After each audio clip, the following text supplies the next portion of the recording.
What it mean to be the best? Riding foes, feeling unimpressed. Make me reminisce, throwing bows, bend the corner, set my mind up on the goal. All I know is stay down, bad, I'm the goal. Okay, feel like the best, the great. Now ain't no debate. Yeah. Okay, feel like the best, the great. Now ain't no debate. Yeah. I ain't gotta say much. Know the boy got a touch. Another win for the rush. Another win for the rush. See me once and got a crush. See you twice and that's enough. Get the ring sized up. Hello. Welcome in. Tell the Truth, episode 54. We got a Black Friday Fumble bundle roof ready for you guys, man. Hot. Hit that DG.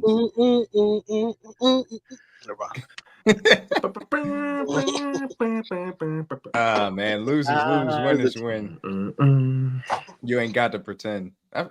Whose line is that? Losers lose, winners win. You ain't got to pretend. Is that Jay? That's a bar. No, it's a bar. That's why it's stuck in my head. I'm trying to figure out. Anyway, Chiefs win. They are able to take care of the We Raiders. endure. Shout out, James. Yeah. The Raiders obviously had some issues dealing with the Arrowhead crowd, which they weren't the first team to have that issue, to say the least. Shout out to the king. They had an errant snap, a fumble that Nick Bolton was able to recover, and that got the Chiefs out of there on Black Friday with a win and some extra days off to get ready for what would be a very pivotal game on Sunday Night Football versus the Chargers. How are you guys doing, DG and CJ? How was your Thanksgiving holiday? How are you feeling now that we're into December football? Thanksgiving was great. Texas is number 2 in the CFP rankings. They're still glazing Alabama. Let's go. I'm not letting this go. And Jawad Taylor is still your right tackle. Boy, oh boy. I'm doing great. I'm good, man. Life is good right now. Turkey was great. Family's healthy. Everybody's happy. Got to watch some good football. Another dramatic ending for the Chiefs. Pat told us 2 summers ago, bro, we're good for ratings. I just like to win it at the end. This is what I do. He told y'all, and y'all didn't want to believe him. And now 2 years later, here we are. The most one score wins in another fashion. Can you do it in another way? Like, as long as it ends with a W, baby, I'm with it. I only let it stress me out no more. I expect us to be in 1-score games now. Yeah, I'm not even. We don't. How James said. Hey, blessed is the man. Hey, James told y'all on Monday. Blessed is the man that endures. That's what I'm trying to do. You're gonna have to endure some crazy wins, and we've been enduring a lot of them. That's why we got the most 1-score wins in the league. So. It's not about the lights, the camera, or the action. It's about the action, baby. It's about that action. It's about the action. Play for the logo on your helmet. Play for the we play for the Browns, but we playing. You know what I mean. The trainer told us he just told us to be prepared. What he just told me be prepared. That's all. I hope the Lord deliver me from pick sixes. And blessed is the man that endures. Tonight is about enduring. Yo, I'm tell you what, Jameis right, Winston delivered them some pick sixes last night. I'll tell you that much. My goodness. I love Jameis. Jay Boo's funny, bro. They gotta find him some kind of job. He gotta have a segment. Bro. He gotta have a segment, something, bro. We gotta have Jameis Winston on TV, dog, because he is way too funny. Nothing he does is a miss, bro. I don't see how there's one person in this world that can hate Jameis Winston at this point. Oh yeah, and for all y'all, something's wrong with you. For all y'all who be getting mad, the Ravens don't have a kicker, so we done had all these injuries. We on kicker number 3, fellas. And we still figured out a way to win games. So we can't be that mad, fellas. Yeah. The Ravens got the MVP quarterback. They got Lamar. Justin Tucker can't make a kick. And yet we sit here 11-1. So can we really be too mad? Not really. But we'll carry on. Do y'all think that South Carolina should be in over Alabama? Yes. But they won't because they lost the head-to-head. They lost it. If South Carolina would have won that game, we're not having this conversation. So it's just that South Carolina is a better team. They're a better team for sure. But you can't put them on a team that beat them. That's what I'm saying. Yeah, and if we both have 3 losses, now if Bama have 4, then yes, but they both have 3. So I can't put you in over them. And you can't put Miami in because they just lost Syracuse. So they don't have any good wins on their schedule. DG, you're not lying. They are. And it's funny because Deion Bush just tweeted this when the Glaze. He was like, "Why is there so much bias?" I'm like, for one, bro, it's Bama. You don't stop acting stupid, and you just lost to Syracuse. Don't ask questions you already know the answer to. Oh yeah, if Miami fans, Miami doesn't have you just lost to Syracuse, like, and you were up 21 to zip. Miami doesn't have a pot to piss in. They've lost 2 games this year that they didn't have any business doing. Come on, bro. That's just you can't do. And then you gave up 42 points after that. You were up. How you be up 3 possessions and give up? You had McCord. You had everything in front of you to be in the ACC championship. Be quiet. You can't do it. Anyway, sorry to digress there. We can talk about the Black Friday game, obviously, versus the Raiders and what we were able to see. I think that this was a bit, obviously, an uneven game. I think that you saw some of these offensive struggles in the red zone, which we'll get into a little bit later on as well. Defense gave up, which was, I think, over 100 yards on the ground, which is the first time that any team had done that, specifically from running back carries specifically. So that wasn't a good sign. And we saw Aiden O'Connell go for 300 yards on this defense as well. Also not a great sign, but we'll talk about that a little bit. I think that the thing to start out is probably the left tackle situation. I think that that's where we have to begin to talk about what this game entailed, because it really did feel like it turned on its head a few times in which the Chiefs felt like they were going to pull away and make some things happen. It kind of reared its ugly head. Wanya Morris out there on a short week, playing against a team that's taken advantage of him in the past. Not a whole lot of Max Crosby on him. It was a lot of Kayvon Shayshawn that was able to give it to him a few different times, and it was tough. And unfortunately, it was the same move every time. 2-hand swipe away, because he tried to stab with that outside hand and he couldn't move up the arc. And that's just a reality of the situation. Eventually led to him getting pulled and Joe Tooney getting put over at left tackle, obviously, and Mike Caliendo coming in at left guard. So I think that that's the place to start out. And a large scale, maybe conversation is going to be had in general. But given Wanya Morris's issues and Joe Tooney being the left guard, that they don't really want to move the left tackle, and DJ Humphrey then moving in, I mean, where are you guys at with this left tackle situation and what you witnessed on Friday? They can't play Wanya no more for the rest of the season. Sorry. He's a hurt man playing hurt. So it is what it is. It is getting to a point now where it's getting to dangerous territory, especially when you match up against a team like the Raiders. And I kind of still had a feeling like this is probably one of those games that's probably just a bad matchup for Wanya. I'm not sure what the Raiders what they see on film, but they exploit the hell out of it. So I just think at this point it's getting to a point where he's becoming unplayable. I think there was a play towards the end of the game where you clearly seen Pat was just frustrated at that point, and just, they had to make a switch or something, do something, anything at this point, because he's getting cooked over there.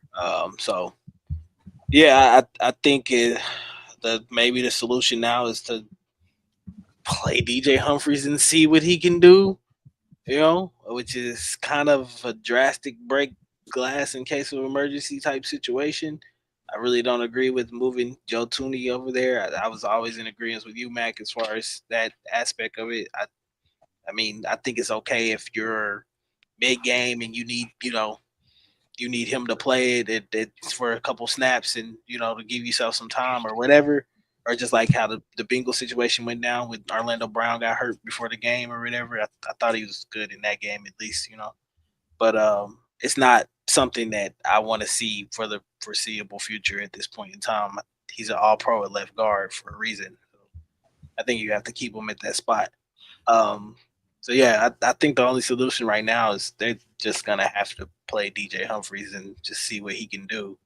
And then if that doesn't work, okay, I don't know. I have no answers for them. Like after that, Wanya Morris would have to try to either get healthy or they have to trust Kingsley to step in and live to see what happens. But I don't. I think if you're doing that, you're playing with fire at this point. You're in dangerous territory, getting 15 hurt. So hopefully DJ Humphries can be somewhat serviceable. You can cover up all these mistakes just by running the football. I know that nobody too. likes it. That too. And I know the biggest person that's not going to be happy is number 15. He's going to hate it He's the ultimate warrior. He's a Superman. He thinks he can make every throw, and usually he can. But this is not the year to do that. Until we figure out this left tackle situation, until we get ultimately DJ comfortable, to DG's point, we're going to have to run football. Those months span when Kareem got here, we ran the ball 20-plus times.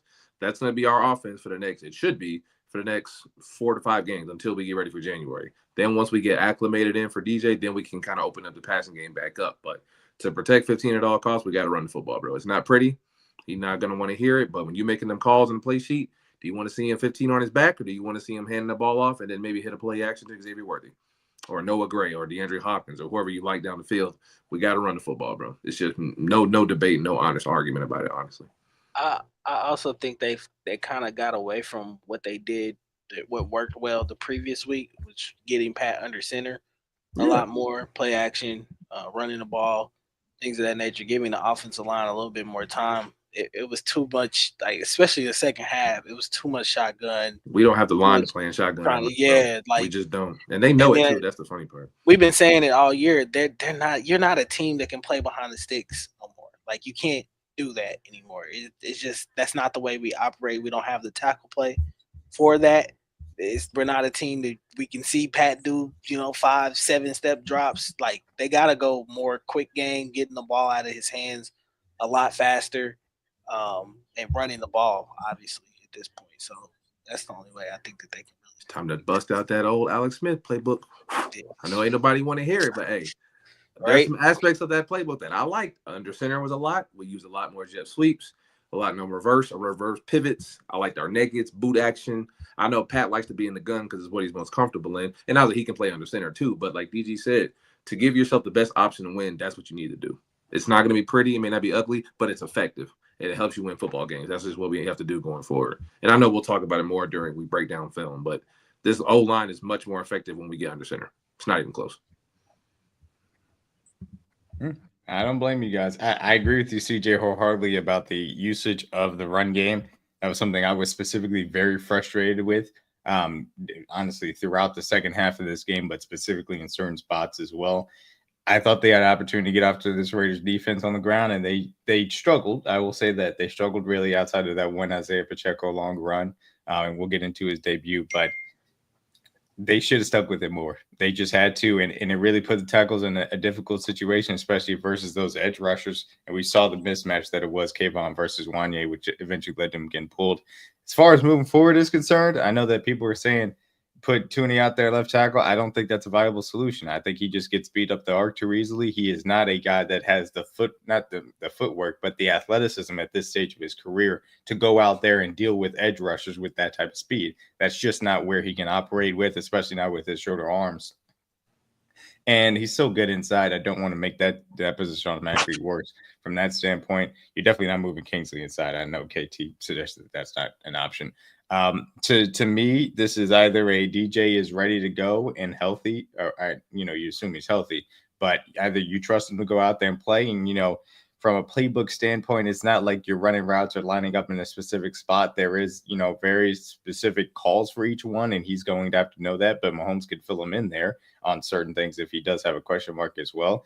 And he's a vet. He should be able to step in, and if he's ready to play, go ahead and go out there. If Humphreys isn't ready to go out there, then I think your only option is to put Kingsley at left tackle, because Wanye Morris can't do it right now. He's simply too hurt. He doesn't have the ability to go at the arc. And it was dangerous, like you said, DG, to Patrick Mahomes. But B, and more importantly, it was frustrating to Patrick Mahomes. And he was reaming out Wanye Morris at a certain point throughout that game. And he knows that Wanye is going through that. But it had gotten that drastic to the point in which they had to do something. And so it's an untenable situation. To me, the option is either DJ or putting Kingsley back out there from that standpoint. I don't love it, but I do think that's your best option. And like I said in the post game, this is a situation that they made worse because of how they handled Kingsley early in the season, yanking him and then also leave him on the island versus Trey Henderson when they should have given more help.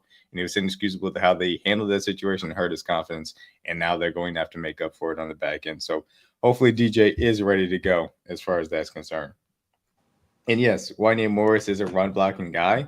And that's why I think that he has a chance to move into guard next year. And yes, Jawan Taylor will be your right tackle next year. I'm going to continue to reiterate that. You're not cutting him, not trading him. contract is unmovable, and he's played well generally. I know that he had the 2 illegal formations, situations or penalties, I should say. That's inexcusable from that standpoint. And the times he got beat yesterday on Friday, whenever it was now, was against Max Crosby. So you typically captain Max Crosby getting you a few times. So that's just the general situation as far as the left tackle is concerned. On a positive side, I think that we saw some very good usage of one DeAndre Hopkins in this game. The 2 passes that Patrick Mahomes was able to complete over 20 air yards both went to DeAndre Hopkins. Nice little back shoulder fade, and another out and up in which he was able to convert, and that doesn't include 2 long pass interference penalties that he was able to draw as well down the sideline versus Raiders DBs. And so you got to tip your cap, DeAndre Hopkins, and that chemistry is certainly starting to come to fruition, which you love to see. Talk to me a little bit about how you guys feel that DeAndre Hopkins, as far as his chemistry getting better with Patrick Mahomes. Go ahead, CJ. No, I love everything D-Hop's been doing for this offense. He's kind of like our designated third down red zone target. And I know I don't want to limit him to say he can't do more. Obviously, he's 30-plus years old, so he's not the same player he used to be. But when it's third down, money down, outside of Travis Kelce, I want them throwing the ball to number 8. His hands are secure. They're proven. They've been that way his whole career. He has more drops than he does tackles, if anything, at point in his career, or more tackles than drops in his career. So when you throw the ball to 8, it's more than likely going to be a catch or a first down. So he's kind of been that way his whole career. And you could tell in the big moments in the Raiders game, he kind of looked at D-Hop, and he usually made a play, whether it be a hezzy slant off the line of scrimmage or running a rub concept in a red zone and getting open. That's just his job that he's proven. And the chemistry that him and Pat have built over the last, 4 to 5 weeks, he's been there since the Tampa Bay game when he debuted. So everything D-Hop is doing is making his offense more comfortable. We were already the number 1 offense on third down before he got here. So he just made that even better. So now to enhance what he does, good for this offense, fellas, I want us to get under center and run the football more. Obviously, the plays, did y'all notice last night in Denver? And I wish we ran this play more, and we don't do it as much. When it's third down, they'll go heavy set. They'll put 3 receivers to the field, 3 tight ends or whatever. And on the short side, it'll be a single receiver, and they'll just throw a no-step slant. He's just going to say, and just throw it right here. I love those type of plays, especially for guys like D-Hop, because it gets the ball in his hands quick. And once he gets the ball, he can make somebody miss and get a first down. And then you can do things off of that. Play action, like DG said. You can run the football, do more screens, take those shots down the field to Xavier Worthy, which I'm sure we'll get into more. There's so many more things you can do when you're more effective under center. And it helps your offensive line more than anybody. They benefit the most out of this because they feel more comfortable and they're more confident. So the more confident they are, the more confident, the more easier it's going to be for D-Hop to get the football, which he doesn't really need much help because he already beats press at a very extremely high rate. But any way we can keep ourselves above and in front of the sticks, getting the ball to D-Hop in third down and red zone is going to make his job that much easier because he already does it well when we do rub concepts, man beaters. He does that very well. I love how we do back shoulders with him now, giving him opportunities to win for the ball just because his hands are so good. I love how we get him involved. I just want us to do that more, but we have to stay ahead of the sticks. Like DG said, we can't play behind sticks. So when we're ahead of the sticks, his job is much easier. But everything D-Hop is doing, everything I envision. Third down and red zone, he's been amazing for us.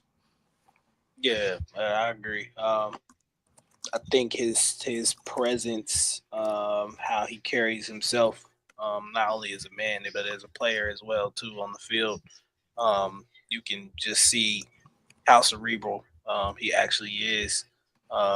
It's not easy for a guy to step in mid-season, especially being a receiver in Andy Reid's offense stepping in. We've seen, rookies come in and they struggle for 3 or 4 years before they pick it up, But yeah, for him to step in and already kind of built that chemistry with Pat and that trust, you can tell Pat clearly trusts him at this point. I think that's more indicative of his presence and how he carries himself. Reliable target, doesn't drop the ball, except for when Pat's scrambling, stepping up in the pocket, and he throws a perfect ball to you, and you drop it on the third, like he did on Black Friday. But those are things that I can forgive of D-Hop because I know that's not gonna happen too often or whatever. But he tweeted out, "I'm going into rehab." Yeah, I was like, he definitely needs there because he dropped. I couldn't believe he dropped it. I was just like, "Whoa!" I couldn't either. I was shocked. Whoa, that never. Yeah. So, but uncharacteristic of him, but I know he's, that's something that they won't carry over into the next game. He doesn't seem like that type of player that allows that kind of stuff to affect him, especially at this point in his career. You can clearly tell he was on to the next play for real. But yeah, the chemistry definitely is growing. I think being able to get him mid-season is only going to make it a lot better once you get to the playoffs. But he's just got that veteran savvy to him, and I love that he brings that to this receiving group at this point in time. I felt like it was something they kind of needed, regardless of the moves they made in the offseason. I felt like they needed a vet, and I know a lot of people, we were kind of arguing in spaces about them signing like an Odell Beckham or somebody like that in the offseason or whatever. Right. But I still felt like that this room needed a guy that could come in and kind of be that presence that people look up to and take hints and tips from or whatever. And I think he's providing that to this room. He's showing that through his play as well too. I think it's going to be very pivotal. As Beautiful back shoulder ball. The stretch, Beautiful. This was. I can't wait to see them do that a lot more. If I'm even, in the I'm leaving. playoffs. If he in front, I'm especially in the red zone. I think that they should do it a lot more down in that area as well too. Giving him those quick slants, quick timing routes or whatever. I think his hands are reliable enough for them to do that type of stuff. But yeah, man, he just brings the whole package, and I think it really has made Patrick Mahomes' life somewhat easier despite the offensive line issues at this point. He clearly knows that he's got a guy out there that can, be a reliable guy and be that guy to get him out of situations outside of Travis Kelce. Yeah, absolutely. And the thing I did want to emphasize here is just the way he runs his routes is exactly how you're supposed to. He's not blazing fast, obviously, but he understands how to run his route to put himself in position to where he wins the actual play can shine the best. And that's his positioning, his body control, and his hands, of course. And so him being able to get that outside leverage in just a step to make the cornerback have to operate in trail position where he's a little bit panicked, he's not going to be looking back for the ball. All that does is create the window enough for Mahomes, who puts it on the money, and the cornerback is completely lost there. And that's the veteran presence, obviously, to teach to the other guys, which helps out. But also when you're actually on the field, that's the difference in completing these passes down the field and not being able to complete these passes as well. Mahomes being able to trust that this is a guy that's going to be able to make those plays for him is massive as well. And one thing, because I know CJ also typed it in our chat, that I did want to point out specifically as it pertains to the first one is when you have bunches to the top of the set or the top of the formation, DeAndre Hopkins isolated versus their best corner and Jack Jones at the bottom of the screen. Guess what? You want to run a combo coverage type. Well, look, your safety is going to really have to respect what DeAndre Hopkins can do at the bottom of the screen because he can get even your best corner from that standpoint and make this a throw that's a window that's wide open for Mahomes to hit. But what that does is it makes it so that safety next time maybe has a shade a little bit more. And what comes open is where you're looking at the bottom of the set and Noah Gray is coming open as far as the middle of the screen is concerned. So those things all run in tandem. And when you're proven to be able to make those plays, that's when things open up for other guys on the rest of the team. And that applies to Xavier Worthy, Juju, Justin Watson. Obviously, as we hope that Hollywood Brown will be back, and certainly Noah Gray as well, who we've seen step up. And I did find that play for you, CJ, because I was like, I saw that same play too, and I wanted to see if I could pull it up for you real quick. I love these plays. Get it out quick. D-Hop can do that all day. Now, guarantee he dropped it, but just like you see the corner, anytime I see a corner off and it's D-Hop single a little solo on the backside, I'm throwing that smoke route or that no-step slant every time. That's just the easy first down, the easy 5 yards. Catch the ball, easy, boom, you're at 5. So it's it's like give me plays. Like the easy ones. I think you can use that as like your extension of your run game as well too. If it's getting you a quick 4 or 5 yards, it can be something you can run. First 15 plays right out the gate to get you 4 or 5 yards to make you stay in second and manageable, third and manageable. And I think that's where this team has to live within 3rd and 6 and 3rd and 7 in that range. If they live in that, they're not easy to stop, They've obviously been one of the best teams on third down. But just when they get into third and long, second and long, and the penalties that cost them at that point, they can't live like that anymore. They don't have the talent to do that anymore. So yeah, gotta stay out of that. Absolutely got to. And I'm trying to see because there was another goal line play here, but this was from the Panthers game that I think was interesting.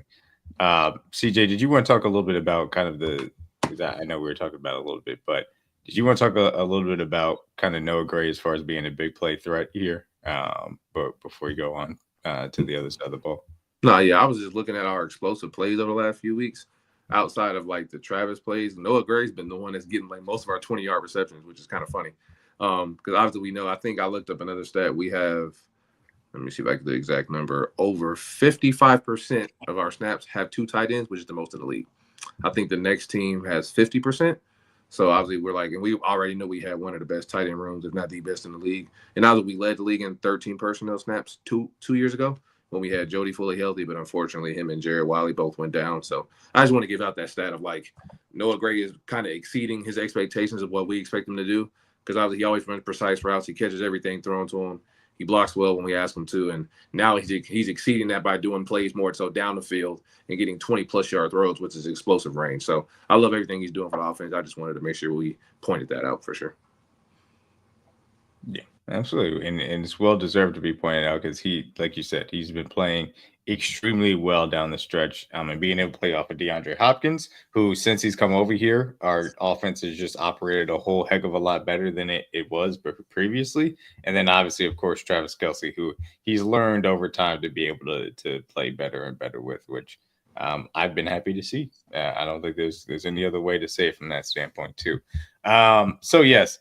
And yes, more Noah Gray, obviously. And so the offense did not necessarily just put the ball in the end zone like we wanted. And we'll dig into as far as the red zone is concerned. And that made it a little bit harder on the defense maybe to control this game. And specifically because they struggled as much as they did on the ground as well as through the air from that standpoint. So defensive struggles. I mean, I'm conflicted here because there really was no excuse for Sincere, who's the Raiders' third string running back, because both Zamir Wright and Alexander Madison were out, and Abdullah is more of a pass catching back, to go off like he did on the ground.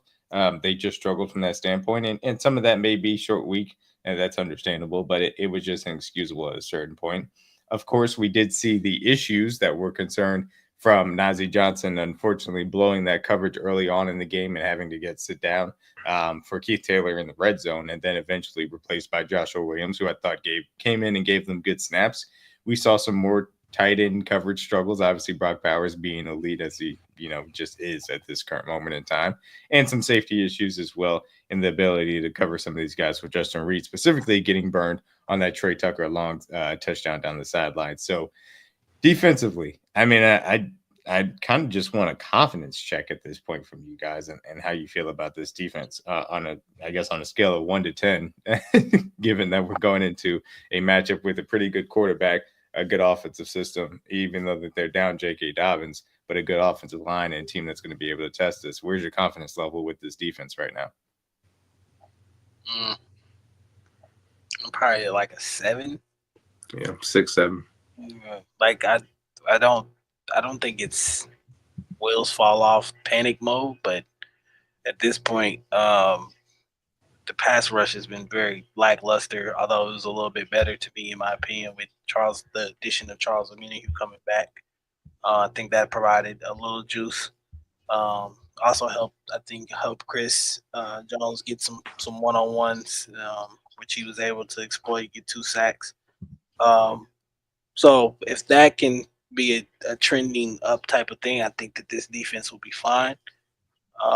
The run game was a little surprising, and I think some of it might have had to do with the short week and them just being tired. The tackling the last couple of weeks has been kind of off. I'm not sure if that's just due to fatigue or just the fact that they just gotten bad at it at this point. But yeah, they those are things they just, to me, they got to shore up. The secondary, I feel like when Josh Williams came in, especially for this matchup, and I think CJ has kind of been saying it all year, it's got to be a thing where it's a matchup basis week in and week out. Whoever you felt like is going to provide you the best matchup in that situation, that's who you're going to have to play up until this point. So when Josh Williams did step in, I feel like he did a more serviceable job just because I think this matchup was a little more physical. I think the refs were a little lenient as far as what they were calling in the secondary. So I think it wasn't uh, a bad thing to put him in there at that point in time, just because we all know how Josh Williams kind of plays. So I think this was a good spot to try to get him in, get him some snaps. And I think he rose kind of to the occasion. I think he kind of helped manage what was possibly was trending to being a really bad game for the secondary, limit some of the things that the Raiders were able to do, although they still had a lot of a couple explosive plays still. Brock Bowers is, I think we just got to chalk it up to Brock Bowers. It's just Brock Bowers at this point. Like, he's gonna be a star in this league. He's obviously him, Laporta, Kincaid. Those guys are obviously the future at that position at this point. But then to see Jacoby Myers doing what he was doing at first it was kind of a nuisance, and it was getting annoying to a certain extent. And that I think when Josh Williams kind of came in, that kind of shored that up, kept Jacoby Myers a little bit more in check. I don't think he had a catch until late in like the fourth quarter or something like that. So I think they did a really good job of trying to take him away. But then, obviously guys like Trey Tucker and DJ Turner end up, making plays down the field as too. So you kind of forgot about them. But yeah, I just if this pass rush is better, in my opinion, then I think this defense will be a lot better. But if the pass rush ain't getting home, I think it'd be a long day in the office for them. No, I agree. Overall, the secondary is matchup based for sure. I think they played a little better at times. I like the middle of the field stuff that we did. Obviously going some big dime and going 4 safety looks. I like how we got Jaden on the field more. But honestly, like out of the 300 yards that Aiden O'Connell had, I think 100 of them came off 2 plays. The Trey Tucker 50-yard bomb down the sideline, which was just a great play call. Nothing really Justin Reed can do. You got caught up with a guy who's running full speed and probably the fastest guy on the football field at that point, and you're just not going to run with him ever. So that's just a good design, good play call by the Raiders, and then by North Turner. And then if you look at the other play with the Jacoby Myers, just a deep over, like DG just said, just a deep shot. Not necessarily like terrible coverage, but he just beat him over the top, and it was a hell of a throw, honestly, by Aiden O'Connell. He dropped it in a bucket. So both throws to him and Trey Tucker were both good throws. So those 2 plays, if you take those away, better assignment, better alignment, maybe we get some better guys on the field matchup-wise, and we take those plays away, then maybe it's not as an explosive day. Brock Bowers is going to get his regardless. Like DG said, he's just going to be a star in this league. He's going to be one of the best tight ends for the next decade, and he was drafted high for a reason. So he's just a pure athlete. But yeah, I think it's just matchup wise, if we get better guys on the field in better situations, and teams kind of know who they can pick on for our defense. So we kind of have to scheme around those guys and make sure they're matched up with guys that won't hurt them as much compared to other positions. But overall, the linebacker play was better at times, but not to where the level we wanted to be. The pass rush was slightly better, to DG's point. We got a couple of sacks. Finally got Chris and George on the board at the same time in the game. So that was good to see. Charles Omenihu had a good burst. Love to see him back on the field. You could tell he's been chomping at the bit to get back out there. So that was good to see 90 back out there. But overall, I think the biggest thing for this defense, they just need to get back to just getting more pressure. When they get more pressure, everybody's job is easier. It makes the linebacker's job easier. It makes the secondary job easier. We have to get to the quarterback more and affect them more and make them uncomfortable. We shouldn't have quarterbacks in the backfield patting the football, having multiple times to go through their first, second, and third and check down reads. We have to get to the quarterback faster. And if we can do that with Charles, that will allow us to blitz more. And then when we do blitz, we'll actually get home instead of like the last 2-3 weeks we've been watching our blitzes not be effective at all because we're not having any timing and we're not getting there, which means guys aren't winning their one-on-one. So the biggest thing for us is kind of the same theme. rush better, get to the quarterback faster, and that's going to have a trickle-down effect to the rest of our defense. Because that's the best group on our defense is our D-line right now. The secondary is too hurt, and linebacking core lost Willie Gay, so guys are having to play more snaps than they're used to, mainly being Drew Tranquil, who's being a soldier about it, not complaining, go out there and doing his job. But the D-line has to be the group that leads this defense. So they have to be better. Pass rush win rate, I'm going to probably take the numbers from the first half of the season up until now, and the rest of this regular season to see the numbers look like. But I would love to see us win more. And I think if we do that, it'll make our job a lot easier, and Spag's job a lot easier too. Yeah, absolutely understandable. And so I did want to pull up kind of the issues with it, but it's one of those things where I think that they did the right thing in taking Najee off the field. I think they just got to get Joshua Williams kind of those man-to-man snaps and hope that he doesn't have, kind of some of the maybe mental issues as far as sticking with them in zone coverage too. We've seen good play from him in the past, and right now they just need that type of outside presence because it's not as sustainable to have Najee out there and then also have the issues that they are in the slot because they're not being able to put Trent out there because the outside cornerback position is the way it is right now. So it's difficult on both accounts. The safeties are still an issue. Brian Cook is sometimes a step behind. And again, he's coming back from an injury, same as Najee Johnson. So there's a little bit of grace there. Justin Reed just isn't necessarily a guy that, can run with guys, which is an incredibly difficult thing to have from your safety position. I thought Jaden Hicks continued to play more and more snaps, and specifically he was out there for the entirety of that last drive in which the Raiders were trying to go down the field to score points.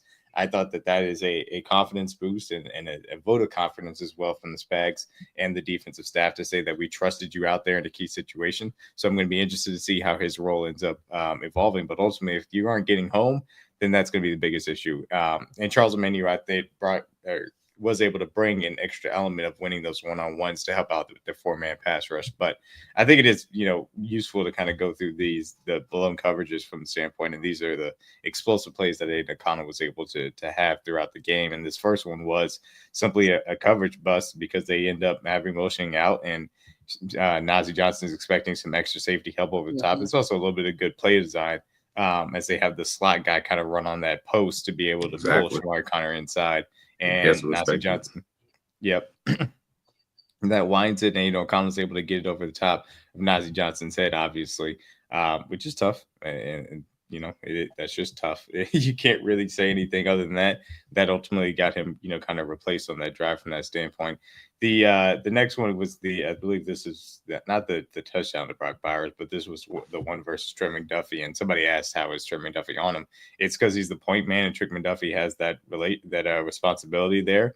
And Brock Bowers is bigger than him, which is an issue.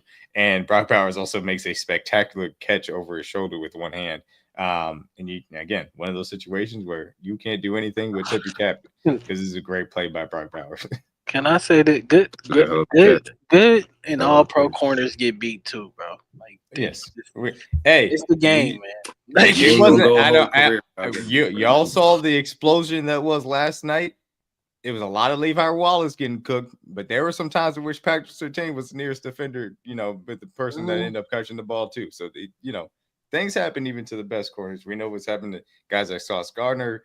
Denzel Ward got beat last night. Everybody great plays, but he got beat too. Whatever. Jalen Johnson for the Bears, he got beat a few times on Thanksgiving. It can happen. It can happen to anybody. It certainly can as well. And so it happened to Trent McDuffie there, and it's symptomatic of some of the limitations that do exist in Trent McDuffie's game that we know do exist. But again, he's still been great this year. Not to take away from him as well. This next one, this might have been, I don't know if this was even the explosive play, but this might have been a quick dump off as well. Or was it? Oh, yeah, this was the kind of delay one. To the touchdown. And I mean, really could throw again on the money. Just a good ball. Ain't nothing you can do about that. And Brock does a really good job working across the formation here, running away from Shamari Connor out of the slot there. And he just and Brock Bowers is going to be an issue for the who's ever played in the Raiders for a decade, man. He's just that good. He just is. He proved me wrong in the way that Kyle Pitts proved me right. I'll say that for sure, because he earns it from that standpoint. And then this is the last one. And this was a question that a lot of people asked about how is Justin Reed running down the sideline with a wide receiver. And it's simple because it's a good play design to get, the Chiefs bubbling over. Joshua Williams is going to signal to Brian Cook, who's going to signal to Justin Reed, hey, you got to take that guy on the other side because we're going to end up motioning. It's the same thing that happened to the Eagles in the Super Bowl 2 years ago versus us that made corn dog work. And ultimately, Trey Tucker just runs right by Justin Reed. And I know that I got some flack for what I tweeted out after the game, or during the game, actually, specifically. But my issue is not that he can't guard wide receivers. He's not supposed to be able to guard wide receivers. He can't guard tight ends, and that's symptomatic of the fact that he doesn't have the athleticism to. Right now, he's a light linebacker. He's not really a safety because even safeties, if you get shook on a route where a guy comes back or there's an in-breaker, thing of that nature, but safeties are not supposed to get absolutely ran by when you have 8 yards of cushion at the snap. That's just not supposed to happen. Your job is to be the last line of defense.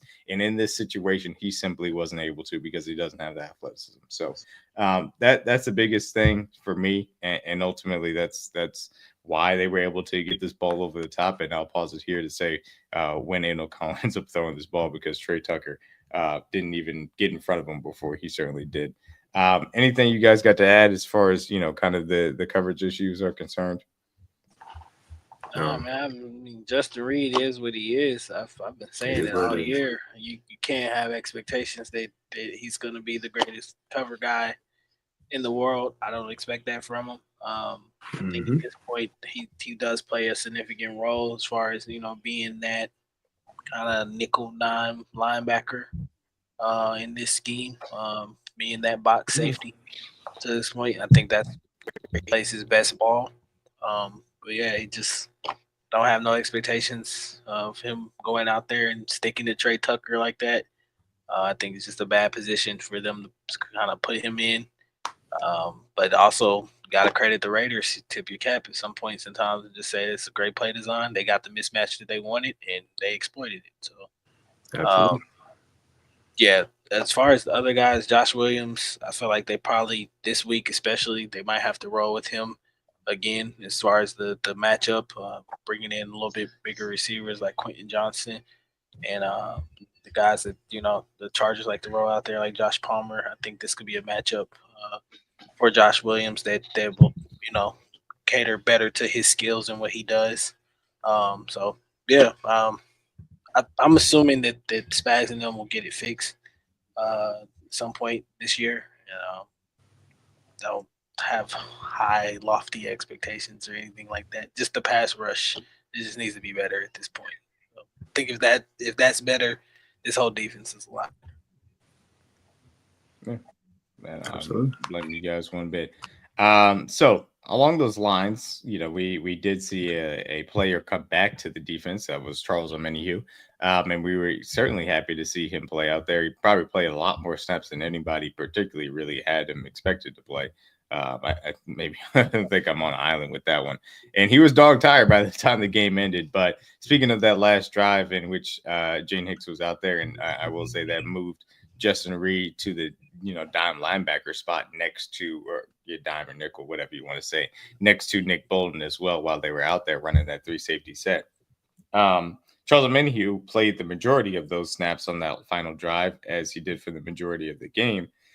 He did, of course, struggle with some conditioning down the stretch there, and I understand why he did, because, like I said, he was out there for a good portion as well. But the thing that Charles Omenihu does have the ability to provide, and I think it's important to highlight, is just being able to add that back, that juice back, I should say, specifically back to the 4-man pass rush. And they need it about as badly as you can imagine right now. But I think that this specific play was indicative of some of the things you saw throughout the day, but specifically what he can do to help. And right here, he's lined up on the edge with Tershawn Wharton inside. Chris Jones and George Karlaftis are down to the bottom of the screen as far as the lineup is concerned. And they run a little game on the inside, and Charles Omenihu is end up flushing Aiden O'Connell out. And that allows George Karlaftis to come backside and be able to chase him down for a sack. And, Charles Omenihu winning towards the inside ends up creating that play in which Chris Jones has done what he continues to do the entirety of the year, and that is get double teamed, because he's gotten double teamed on 68% of his snaps, which is absolutely insane to say. He's got double team on 68% of his snaps, but he takes 2. Everybody else has a one-on-one. Charles Omenihu wins his to be able to flush Aiden, and George Karlaftis is able to clean up the sack in the backfield for a 12-yard loss. So that's what Charles Omenihu provides, just another man to win one-on-ones on a more consistent basis and open things up to be able to get some consistent pressure, which is necessary. And of course, the other person that we saw come back was Isaiah Pacheco, and he did end up having the longest run of the day for either team, which was a lot of fun to watch. A nice little explosive 34-yard run in which I think we all can agree he probably wasn't necessarily all the way up to speed in what we kind of expect or to see from Isaiah Pacheco. But it was a nice return to form from him, and he took advantage of some pretty good blocking up front, and he was able to open it up and get a little on his horse a little bit out there, man. And this was really the only run success that the Chiefs were able to have during the day, but it was a pretty important one as well. But so shout out to the blocking unit. They do a good job. Trey climbing to the second level, cleaning up that linebacker. I feel like they need to run more duo and power. I don't see them run it nearly enough, and for them to continue to have an efficient offense, they need to run the ball successfully and actually do it often. We do it more in the playoffs, because I remember that Jaguars game when Pat hurt his ankle. We ran a lot of power. We ran a lot of power. Absolutely. So when it's big time moments, Andy usually leans in. All right, this is our meat of our old line. This is what they do best. Yes, we could do zone run, but duo, power, gap, and man schemes are better for this old line when we need to get downhill. So.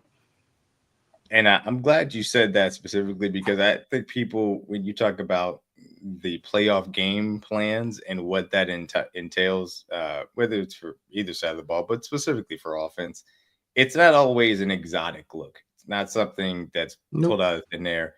A lot of it is drilling down to what works, what takes advantage of the defense's actual, weaknesses, and is able to get to those weaknesses on a consistent basis and from different places as well. And that's really the major thing about it. It's not some funky thing that they pull out that, tackle eligible pass. No, it is, hey, we know this is where you're weak, and we also know what we can do to be an attack as far as that's concerned. And that's really the playoff game plan portion of it from that standpoint. It's not a whole bunch of new plays that gets added in. TG looks like it's conducting. It's simplicity.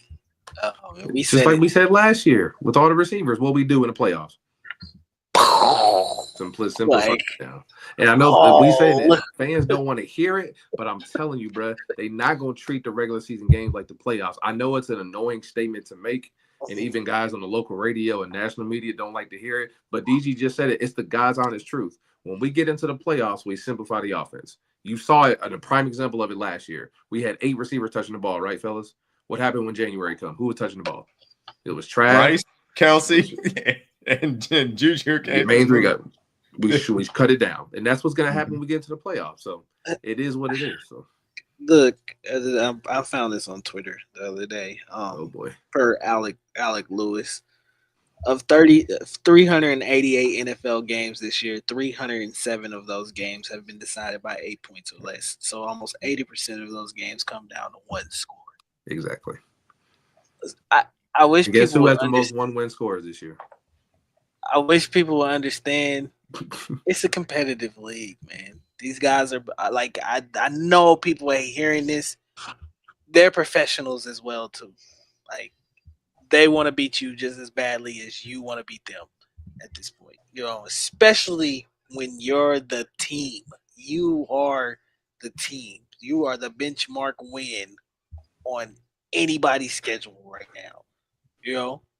When you beat us, everybody's talking about you the next week, So I think yes, it does get frustrating to see them not do the things that they're capable of doing, but I think a lot of that does factor into when they do get into the playoffs, that they hold stuff back so that they can go out there and execute it during the playoffs when it is time to really start playing some football or whatever, And I know people say, like, well, you got to treat the regular season the same way you treat the playoffs as well. Not when you've been to 6 straight AFC Championship games. No, you don't. No, you don't. You can't sit here and tell me that the New England Patriots in their dynasty run treated the regular season the same way they treated the postseason. You know, they knew they were making the postseason. They knew they were good enough to get to that point. Some of the games, yes, they did looked ugly.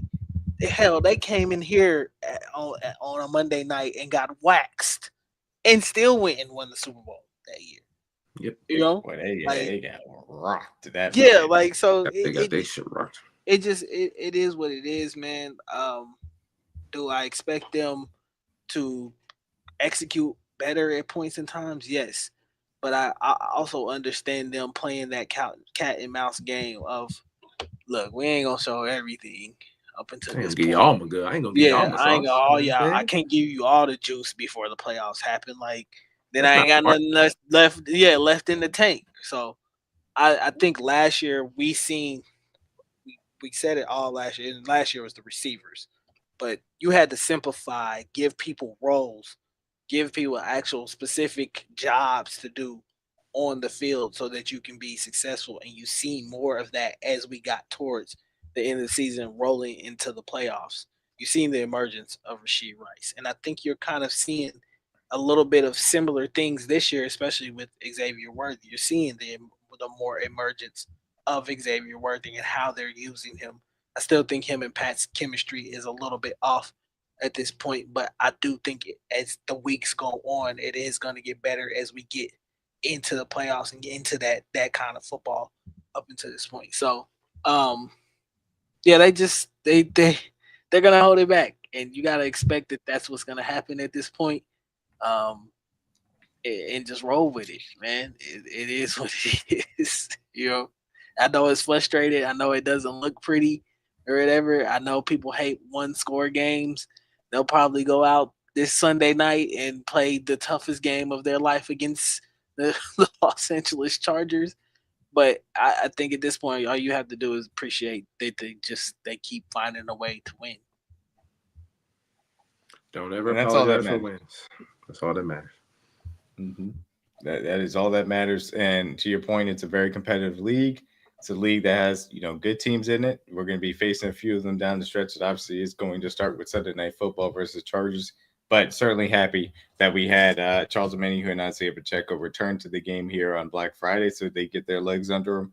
And we'll see. We'll see how quickly a guy like Hollywood Brown ends up coming back. I know there will be some talk about his practice window opening up maybe next week as well. And obviously, DJ Humphries getting into the left tackle position is going to be certainly the most immediate thing that we'll be on the lookout for. All that being said, before we go ahead and turn that page to that Sunday Night Football game versus Chargers, it is time for the Tell the Truth tape of the week, and we're going to talk about kind of the red zone aspect of what you saw from the Chiefs versus the Raiders as well. And I thought the execution down here was a little bit spotty. We obviously had some penalties as well that needs to be talked about from that standpoint. But I thought it was going to be worthwhile to kind of roll through some of the red zone plays and see where things may not have gone as well as we wanted to hope. Obviously, the Chiefs were able to turn one of these into touchdowns, but not the best of showing from the execution standpoint as far as the offense was concerned. That first play, I mean, it's Travis Kelce, a little bit of slant, pull it a little bit within to the goal line, and I don't think there's anything too crazy to talk about there. Obviously, I think this was though. Let me see if I can go back a little bit.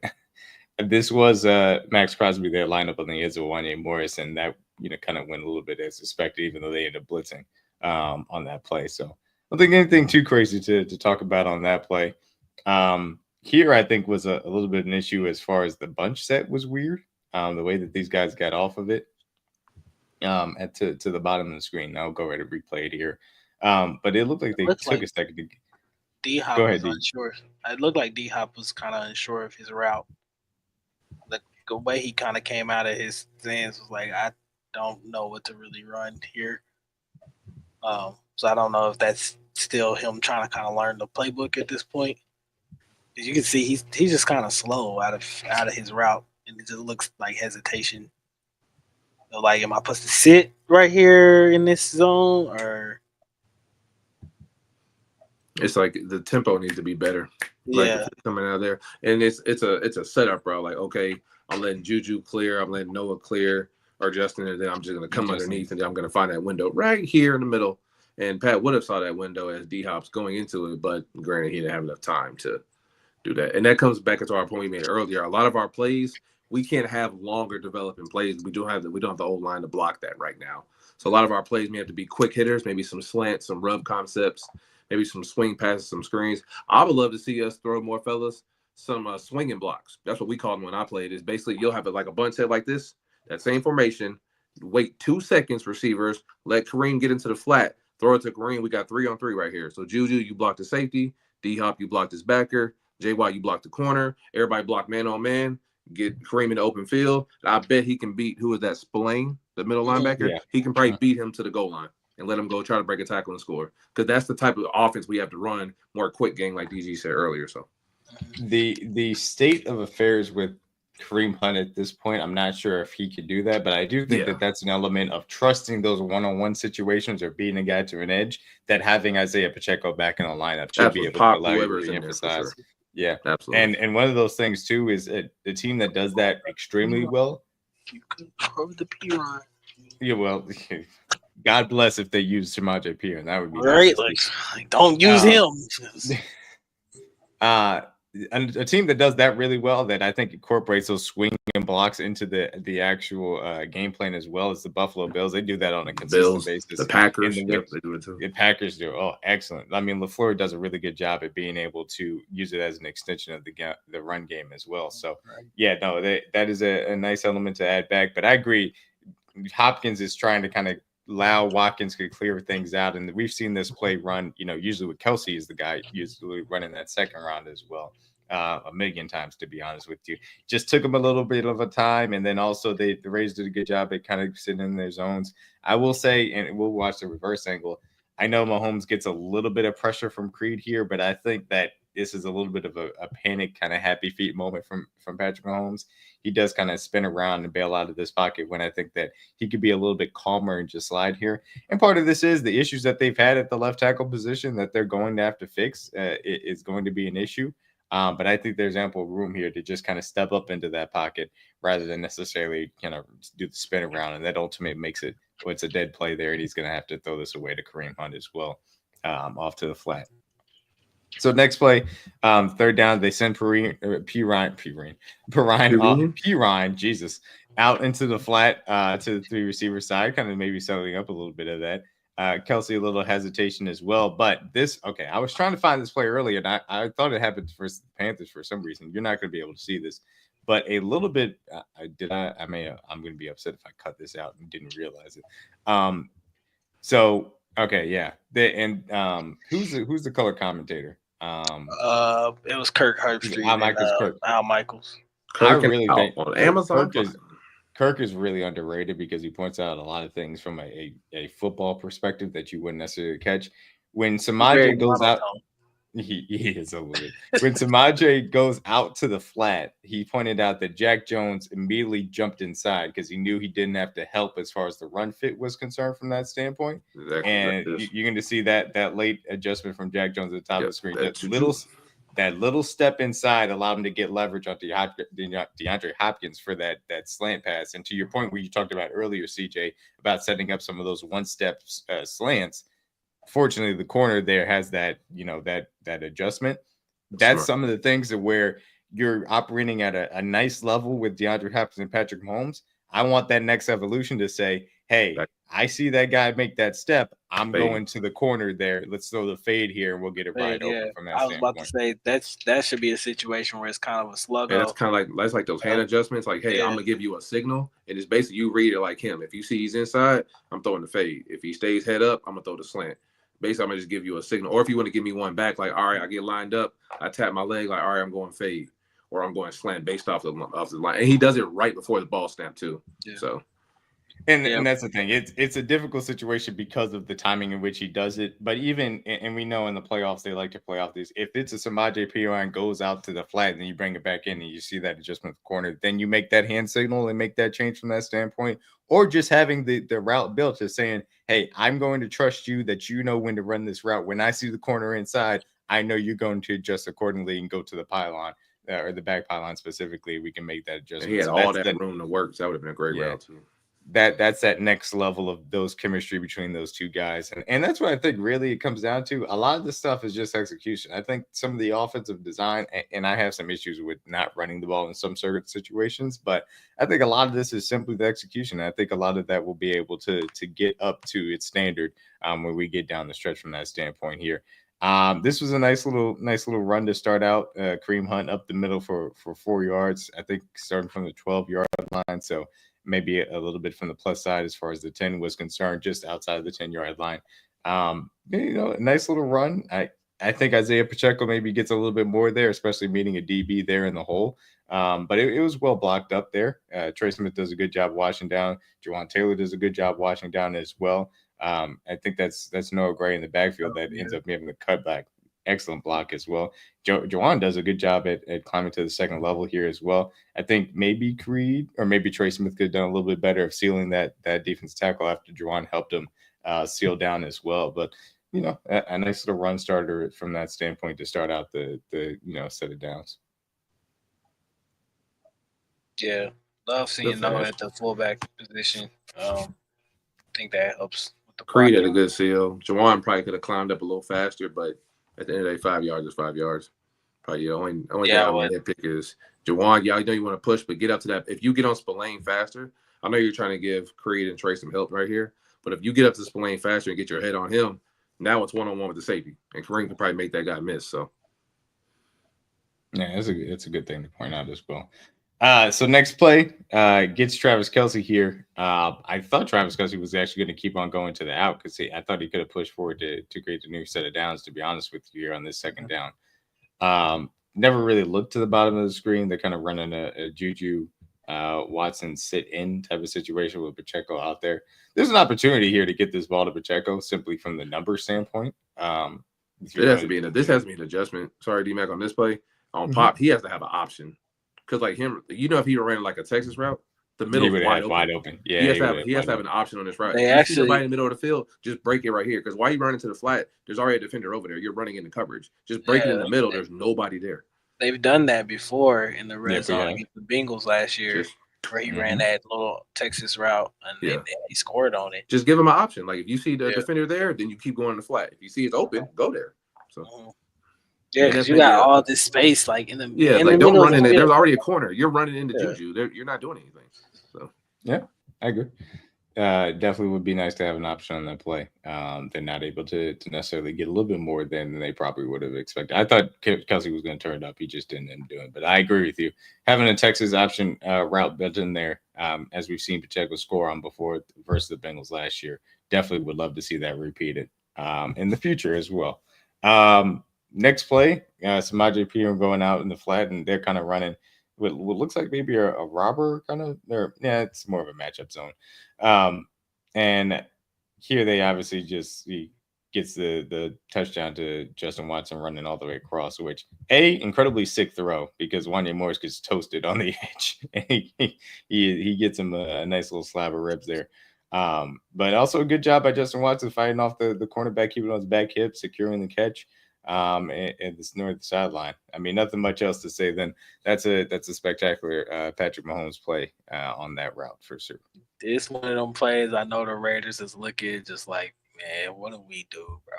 Like 15 is just special time. Like you hit him, you got him off the spot, you still made it. How do you make? He's throwing it.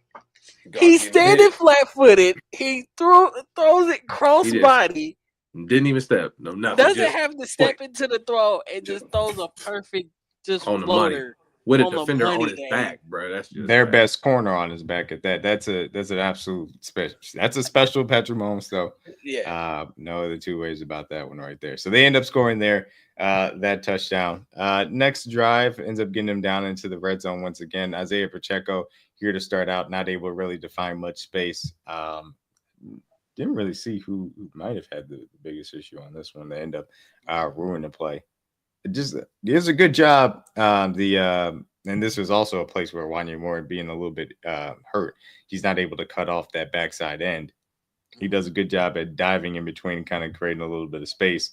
that ruins the block from, Creed Humphrey, Joe Tootie, and Trey Smith on the inside. And ultimately, the defensive tackle there kind of pops free. I think that he sheds Creed. Yeah, he sheds Creed and is able to kind of help out on Spillane. So good run fits there from the Raiders. You got to tip your cap on that play for sure. Next play, DeAndre Hopkins isolated top of the screen, got Worthy, Kelsey, and Juju outside, and nothing really comes open here. Also, Mahomes is running for his life, which we saw a little bit too often. So Javonte ends up getting the penalty for illegal formation. Ultimately ends up getting declined here. But both tackles get beat here, and Max Crosby gets Jawan Taylor with a great spin move. I mean, it's a disgusting spin move. But that's what's going to happen sometimes when you got Max Crosby. He's going to do some things like that during the game. And Patrick Mahomes, unfortunately, 2022 AFC Championship vibes there. Just lost the ball while he was running for his life. And, of course, the guy ends up getting by Wanye. He's doing way too much. Just take the sack, bro. Yeah, Stop losing it. You got 3 points right here in field goal. Or just throw the ball away. Yeah, just throw the ball away. But don't something. lose yardage. Yeah. Don't run backwards. You're in field goal range. Protect the 3. And then my thing is, in the end of the day, bro, stop running out of the pocket. Just throw it to Kareem. I know you want to score, but before you even took off, who's guarding Kareem right now? Nobody. Just throw it to him. If you don't like the coverage, just give it. Like, he's 1-on-1 in the flat, so I mean, there's nobody running with him. You still got a chance to get the first. Thank you. It's 1-on-1 with him in the corner. Down. You think he making that tackle with Kareem? Yeah. 7 out of 10 times Kareem probably breaking that. So I just think that's a play that Pat will probably look back, and in the playoffs that'll be different. Like, don't run out of that. Just trust the pocket. I know it's hard to say on our side of the screen compared to him, but as soon as I catch this ball, run it DMac like 2 seconds. Like as soon as I get to my rocker step, throw the ball right now. Bam. Right now. He already has leverage on the linebacker. His back is turned. The linebacker has eyes on the quarterback and not Kareem. As soon as I catch the ball, 1-2, boom, throwing the ball right now. Yeah, and I think to me, because we can play out the route. I'm not paying attention to him obviously running for his life back there.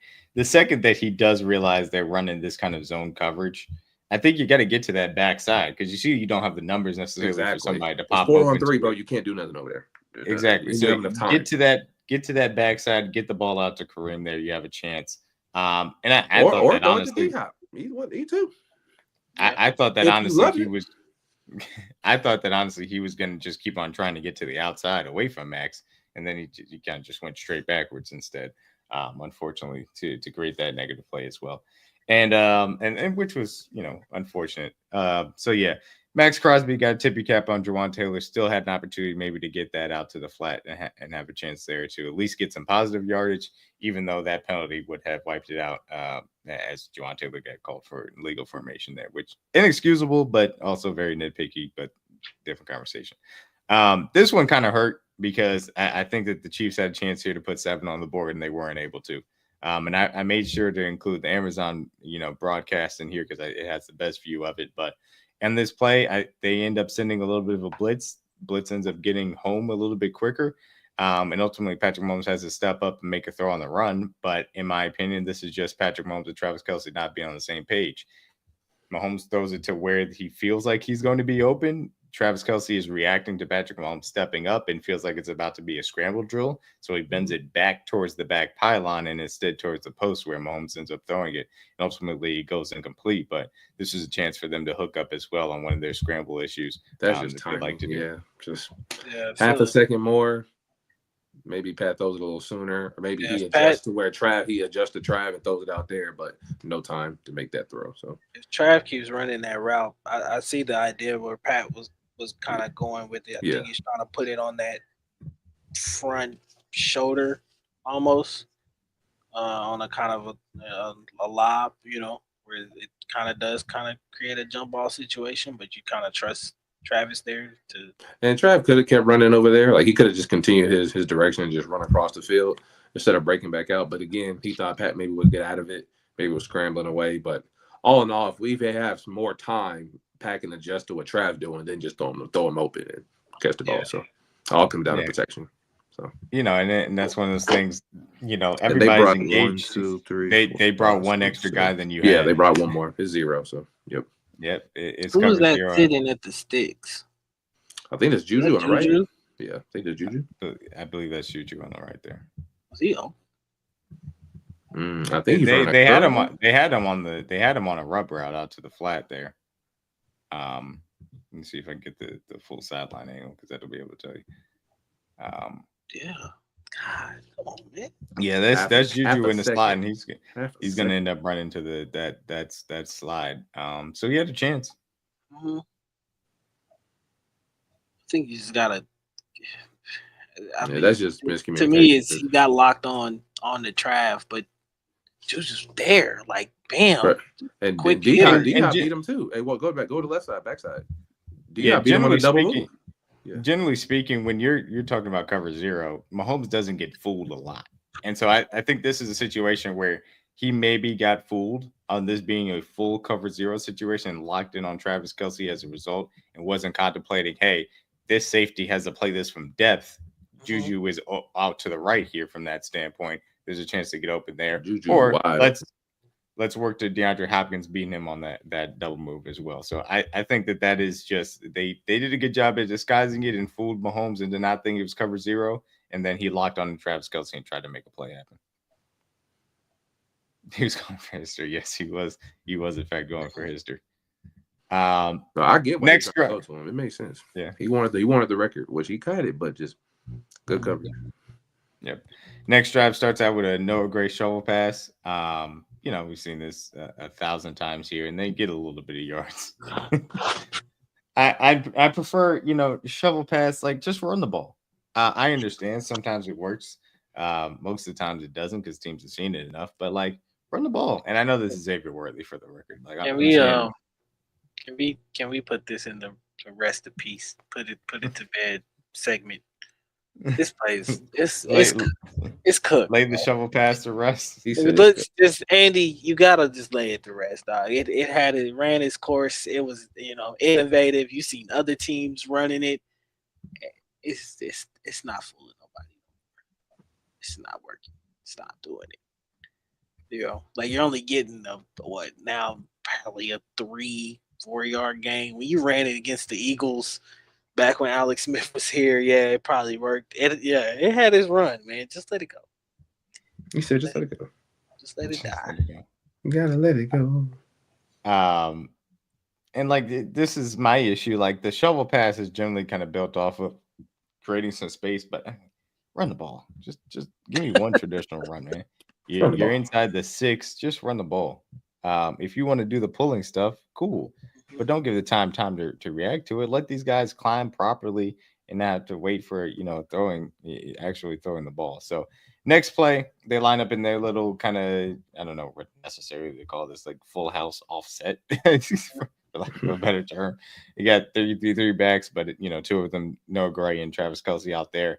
They fake the run, which is nice if you actually ran the ball, because then the linebackers may be getting fooled into actually coming up and playing the run action, but they don't because you didn't run the ball.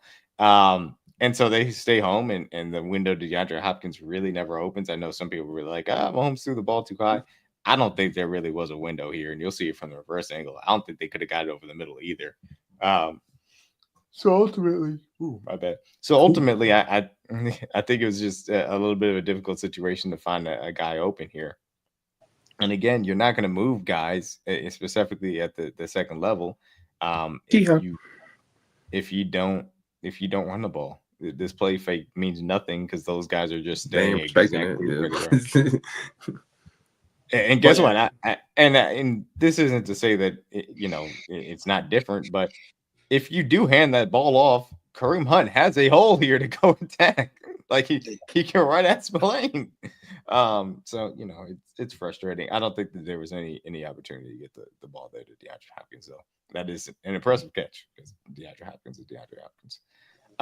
So yeah, third down, they create the bunch set here and kind of run a similar-ish concept to what we saw with DeAndre Hopkins running that second route, but ultimately this play is point blank period ruined by Caleb Von Chesson.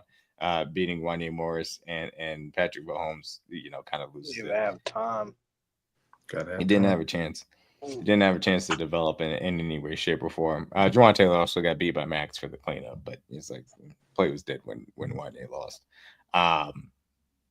Yeah, I mean it is what it is, and Mahomes was extremely frustrated as a result of it. I mean, it's like you kept getting beat on the. How many times were you gonna get Same beat move. on the same move? And it's like you made zero for Wanye's sake. Like you made zero adjustments to it. Like, nothing. You did nothing. I know you're hurt. I get that.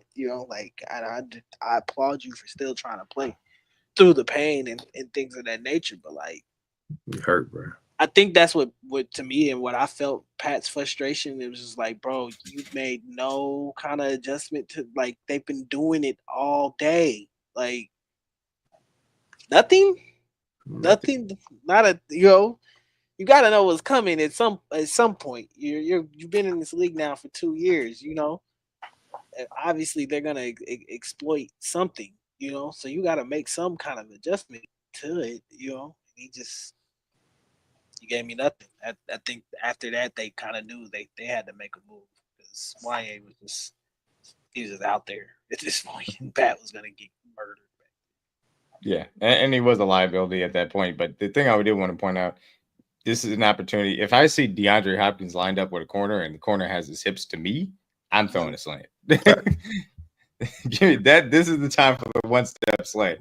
I don't care what that safety's looking at, man. I'm throwing it to him because I think he's going to end up getting that inside leverage. But ultimately, like I said, this play was dead due to Wanye Morris, getting beat. But just to kind of wrap it up, I mean, I think this is more of an execution.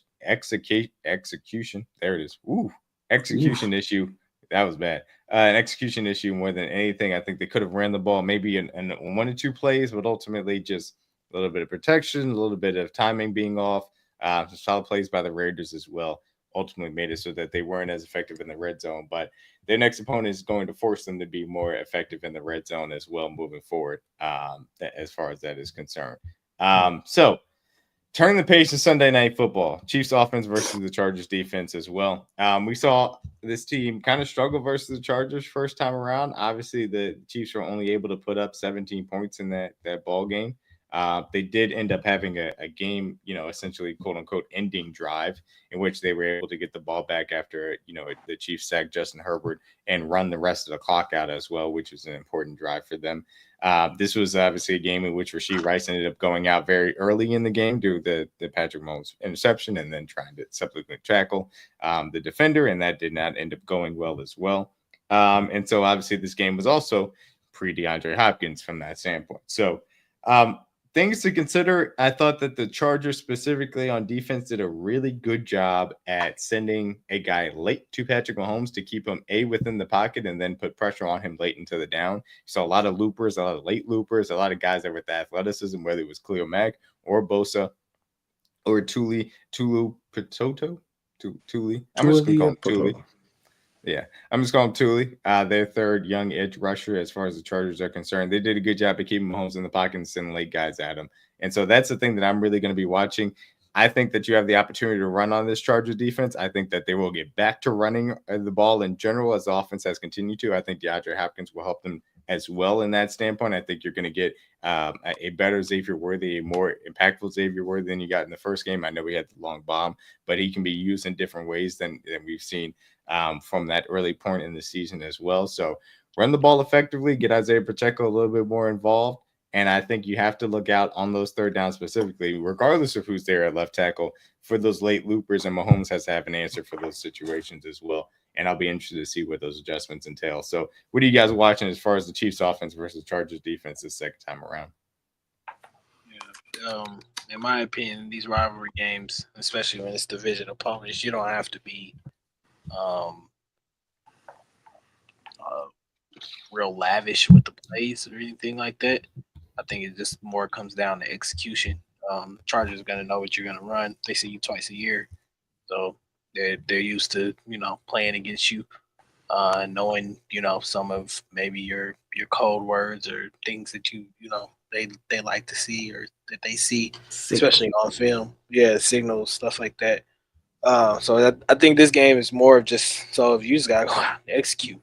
If you execute, dominate on the line of scrimmage, run the ball effectively, I think that's something that they kind of got away from. Well, didn't kind of, they did got away from, especially in the second half against the Raiders. Versus the first time they played the Raiders, they did a lot better job of running the ball at that point. Yeah, so I think it's simple, man. Just go out, execute, run the ball effectively, stay ahead of the sticks. Don't get caught in third and longs. And if it's not there, it's not there, man. Don't force yourself to make a decision or something that's going to lead to a turnover or something, or give this team momentum to this point. I do believe their pass rush is respectable, but I think at the same time it is getting to that point where are you really afraid of Joey Bosa and the Khalil Mack at this point as a duo? I don't know. Chargers probably have some other guys over there that are playing really well. A lot younger at those positions, but to me, it just comes down to just simple execution and going out there and doing what you're actually good at. So, Absolutely. I would agree. The biggest thing for this game was who was the key? I think last time I was at turnovers. So obviously you don't want to start behind the 8 ball for sure. The biggest thing for me, obviously, this is a wounded team. J.K. Dobbins is not there, so they're obviously going to see a lot of Gus Edwards, and we're going to see a lot of what's the running back they took? Kamani, I forgot how to say his name. Monty Vidal. We're going to see a lot of him this week.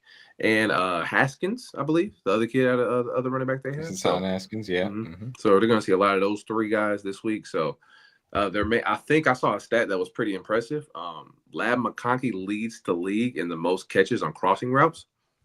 So that was a very impressive stat. So a lot of the times when he's coming across the field in motion, he's probably going to run a deep crosser or a shallow. He's trending to be out, though.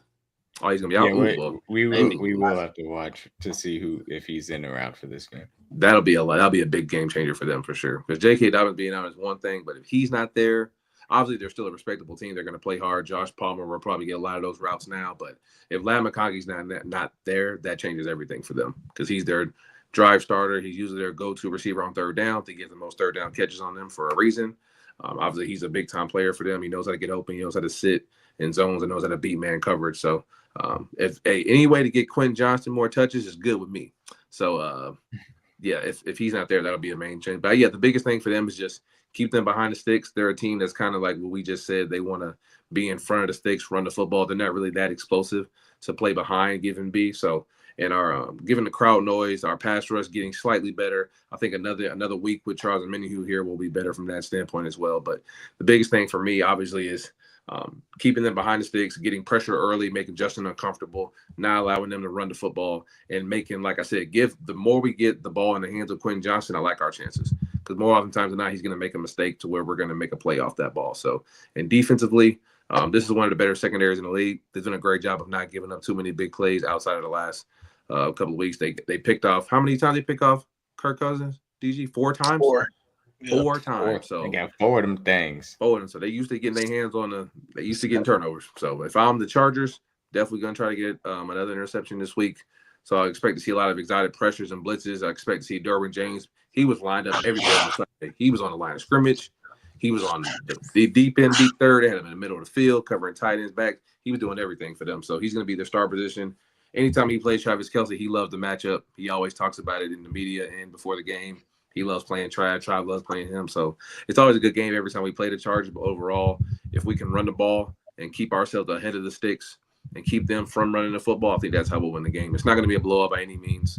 It'll be a close game. But I think those are the biggest keys for us. Run the football, stop the run, and then use our explosive plays down the field and hit them when they're there. They're going to be there. We just have to give ourselves time. So I'm praying that DJ Humphries is acclimated to speed. We'll see. Crash course in 2 weeks or 1.5 weeks to get ready. And now you got to go out there and block Khalil Mack and Joey Bosa if he plays. Knowing him, he probably will run out. So it's going to be a fun week.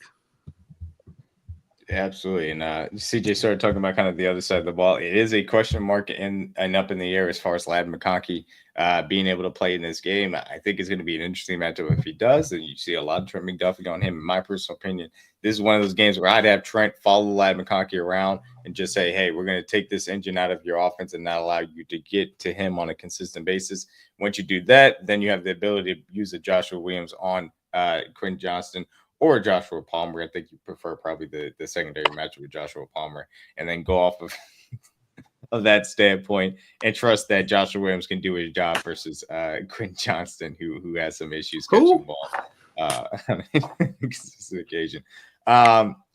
So flipping the side, talking about the Chargers offense as well. CJ laid it out. They are a team that likes to stay ahead of the sticks, specifically with the run game. They were not able to run the ball effectively without J.K. Dobbins versus the Atlanta Falcons. That is something that has to be reemphasized here. A lot of teams have realized that playing us in base because of Leo Chanel's presence is not something that you can do. So I expect them to try and spread it out a little bit more, even though that's not necessarily their philosophy. Get out of the multi-tight end sets, put 3 wide receivers out there, and try and get us into nickel and dime looks so that they can figure out a way to run the ball, and in which case it's going to be incredibly important for Nick Bolton, for Drew Tranquill to play physical, for Justin Reed and Brian Cook to have a place in those run fits, and then also Trent McDuffie and Shamari Connor and what you assume would be Joshua Williams to be effective on the perimeter from that standpoint. So they have to have that emphasized to be able to get them behind the sticks, and then at that point it's about, hey, these are 2 really good tackles, 2 young good tackles. The interior of the offensive line is good. I wouldn't say great. You have to find those mismatches. Use Charles Omenihu, Joshua Uche occasionally, please. Please let him get on the field just a more little than one snap. Can he get a little run? Are we saving him? Like y'all just like a secret weapon or something? I don't know what's going on. Just a tiny bit, man. Just like 10 snaps, please.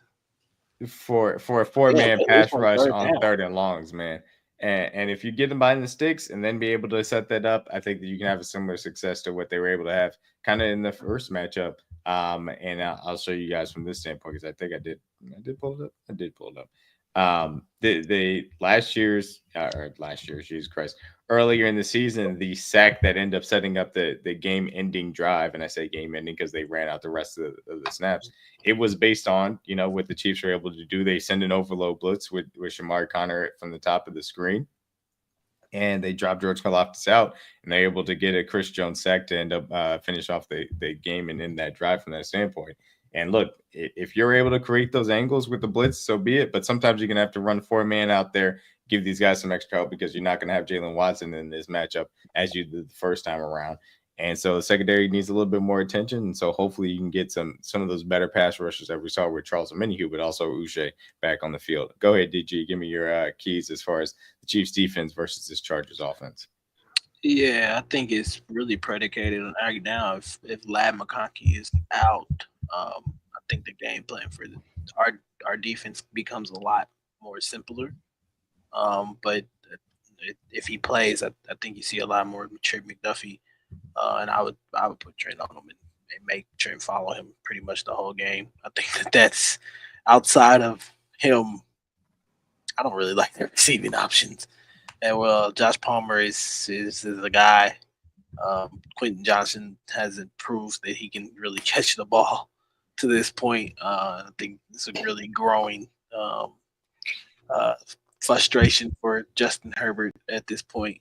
I know Will Dissly has played a lot better for them at the tight end position, but it's not a guy that I'm really like circling on the game plan to this point. So them losing JK, I think Gus kind of takes them back a little bit, makes them a little bit more one-dimensional. JK to me is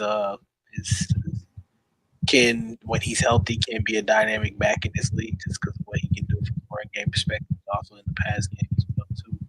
So I think it's the Chargers, to me, in my opinion, they really need to have Ladd McConkey on the field for this game, for them to, I think, really be effective. And then a lot of Josh Palmer if they don't. So Chiefs defense aside, man, they gotta get to a point where they just get free Uche at this point. Please. Sick and tired of being sick and tired. Yeah, like you could, I understand if he doesn't know the full playbook up until this point, but you getting Omenihu back and playing him 34 snaps off of IR and only playing Joshua one snap is just, I don't understand that at all. So I would like to see him in maybe more situationally, like we've been saying, third when they get into third and longs, stuff like that, or passing downs or whatever. Even if it's just for a breather to give to Charles Omenihu, who we obviously saw was gassed by the end of the game. You gotta get this guy in and just let him do what he needs to do. Get to the quarterback. Just, make that his one specific assignment at this point. Look, we're gonna put you on the edge and just go get the quarterback. That's it. That's all we want you to do. So I think if they can do that, bring that same kind of juice and energy that they brought to the Raiders and effort, I think that this game for them could be very successful against this offense. I just think that the weapons for the Chargers really shouldn't put a whole bunch of fear into you. Although I know that Justin Herbert is a lot more healthy this time around than when we last played him. Of course, he was dealing with that ankle sprain or whatever early on in the year, so you'll have to deal with a lot more mobile Justin Herbert. So it won't be as easy. But if they can be disruptive and throw off the timing, think of some of those routes, be a little bit physical at the line, I think that they can really have a good day against this Chargers defense. But against this Chargers offense, but it just comes down to execution on that side of the ball for me too. Absolutely. Yeah. They're gonna have to take advantage of some mismatches along that that offensive line and create some havoc, in my personal opinion. So as far as Chiefs and Chargers X factors and game predictions are concerned, how are you guys feeling as far as this game is concerned? To me, look, we know what this is going to be. This is going to be a one-score game. Chargers are a good team. They're going to be in AFC playoffs. It don't matter if they got lad or they don't got lad. There's going to be a one-score game. To me, I think this is a 23-20 Chiefs victory. Yeah, that's just what I think it's going to end up being. X factor. I'm tempted to go somewhere on defense, but I think that to me the X factor. I'm tempted also to go DJ Humphries, but I'm not going to go that way. I think that they got Pacheco a taste. Oh no. I almost went full Paul Pierce there. No Diddy. I was went full Paul Pierce there. I was about no to say, Diddy. I think that they got Pacheco. He dipped his toe in the water. I think they're ready to get him going a little bit. I think that Isaiah Pacheco will be the important focal point of the game plan to open up some things down the field as well. I think they want to establish the run versus the Chargers defense, control the ball, and be able to maybe get some space, breathing room from that standpoint. So I got a 23-20. Chargers 23-20 Chiefs, and I think Isaiah Pacheco is the X factor as far as that's concerned. Either one of you guys can go next. Yeah. I'm teetering. I think it really comes down to if Ladd McConkey plays. If Ladd McConkey plays, in my opinion, has a good day, I couldn't see us losing. Just the way we've played these last couple of weeks, the way we've executed, I'm hoping that it gets fixed. But at the same time, I think there's also a chance for you to live in some of your truth at this point. I think we just have to be a little bit honest with what we're seeing from this team at this point in time. They're not executing very well. I know that they can work their way out of that. And turn it on when they want to. I just want to know when they're going to do that, But I'll still say, Chiefs. I'll say Chiefs 24, Chargers 20. I think the X factor, if Ladd McConkey plays, is Trent McDuffie. If he can take away McConkey in this game, and really make somebody else in that Chargers receiving Knowing that Mike Williams is no longer there and not going to be Randy Moss against us, I think that's where the route that they're probably going to have to go. And I think that would lead to success if they're able to take McConkey away. So, yeah, Chiefs 24-20. Okay. CJ? I'm going to go Chiefs 26, Chargers 23. X factor will be offensively Noah Gray. Every time we need a big play, seems like he's the guy that always shows up. Probably going to be in our trifecta again. Every time we put him in there, he hits it. So definitely going to add him again this week. He's our good luck charm. Defensively, our X factor will be, Trent McDuffie for sure. Because if he's lined up on Lad, he's going to get all the work. Because I'm going to put him on there and tell him to follow him all day. I'm not letting that little slot boy from Georgia beat me. I'm going to make him throw it to the real dog from TCU, Quentin Johnston. So that's my X factor. Trent McDuffie and Noah Gray. Those guys are going to have big opportunities to make a lot of plays, and we're going to have to get to the quarterback and stop the run for sure. They're going to give a lot of handoffs to Haskins, Gus Edwards, and Vital all day. So those could be their main three guys. All right, 26, 23.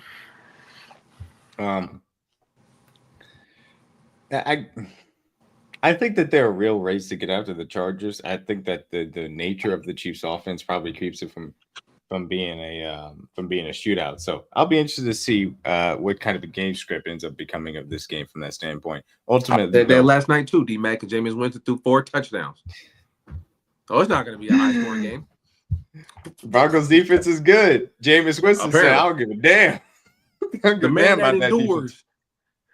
Hey man, I'll let your defense score, but I'm a score. Okay, I'm a score too. I'm a score too. Everything I think is backwards. I'm just going backwards. I thought low scoring too, and I'm like, nope, it's gonna be high scoring. Just because everybody thinks it's gonna be a fight game. Yeah, I mean, because we had the fumble, because Carson Steele fumbled. I forgot about that. Oh my god, the interception, which was immediately after. Both teams missed a field goal around the halftime. So turnover on downs by the Chargers. It was a little low scoring. Last time, I think you'll see more scoring. Definitely both teams in the 20s. Ultimately favored the Chiefs, but that is one thing I do want to get into before. Well, first we want to hit on it as far as this is concerned, because we do have to hit on this. Obviously, the Tell the Truth trifecta. Still looking for the elusive sweep and win the game from the Chiefs.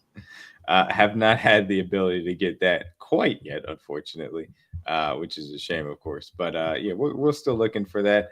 Xavier really did hit his over as far as the 2.5 receptions.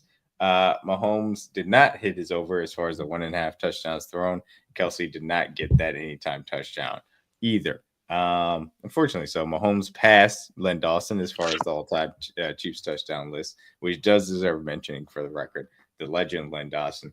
But Kelsey did not get his all-time touchdown record either for the Chiefs, unfortunately. So we'll see. We'll see if that ends up coming to fruition next week. And of course, you can look out Sunday morning on the Kingdom Cast Twitter page. We will be posting that Tell the Truth trifecta for your best bets for Sunday Night Football, Chiefs and Chargers.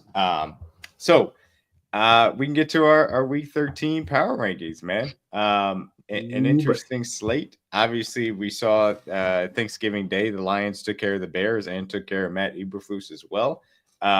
Dolphins went to a cold Green Bay Packers and do what Dolphins do, which are triple up and lose. And then also we saw whatever you can call the Giants and Cowboys game. Sunday slate was kind of fascinating. Game of the week was the Eagles and the Ravens. Eagles went in there, handled business. Saquon Barkley, another MVP type of performance, specifically with that last run to end the game as well. Got to tip your cap. Like you said, Broncos took care of business as far as Monday Night Football was concerned. So as far as Week 13 kind of power rankings, to me, I wouldn't be changing anything as far as our top 4 from yesterday or last week. Do you guys want to put the Eagles higher? I'd probably move the Eagles to 3, move us to 4. Yeah, they beat Baltimore, so yeah. They did, so they probably deserve to be moved on as well. I'm not inclined to put the Steelers above us. Do you guys agree with that statement? Yeah, okay. Nah. I mean, they handled business. I'm not taking They it away did, from but it. I'm still. It was I'm not. it was only I'm a not week. moved. It was only a week ago that they lost to the Browns. So like you win a shootout with the Bengals, which we didn't necessarily think that they were going to win a shootout. I had them win the game, just not like that. But I did have them win. Right? So. Yeah. Burrow was cooking. Hey, Burrow I ain't was gonna lie. cooking. Hey, Lou and Arumo, I know you ain't got the horses, but your defense, you're looking like a JV defense report. Good. You let Russell Wilson ain't threw for 400 yards, but 2 times in his career. Guess what? The second time was I had Nara. Sunday. That was they gave you life. They Boy, gave you you done. life. I know you ain't got the horse back there, but your defense, boy, your defense. Yeah. I ain't gonna lie. Yeah, for real. Boy, y'all boys look. Y'all let Russell Wilson. Y'all let Russell Wilson throw let him cook. 400. 4 bills. I knew he'd have a good day. I took his over, but 4 Hey, bills. we was at the casino like, what is going on? Yeah, 400 yards. Like he didn't even feel like it when I looked at the stat. I'm like, how? Yeah, 400 yards. Remember, even at half, I think it was like 21. I was like, "Bro, this man about to be a shootout." Like it was like 24 to 21. It ain't like no they ain't defense stopping going nobody.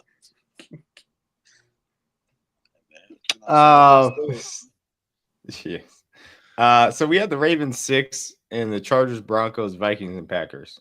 How far are you going to drop the Ravens after their loss to the Eagles?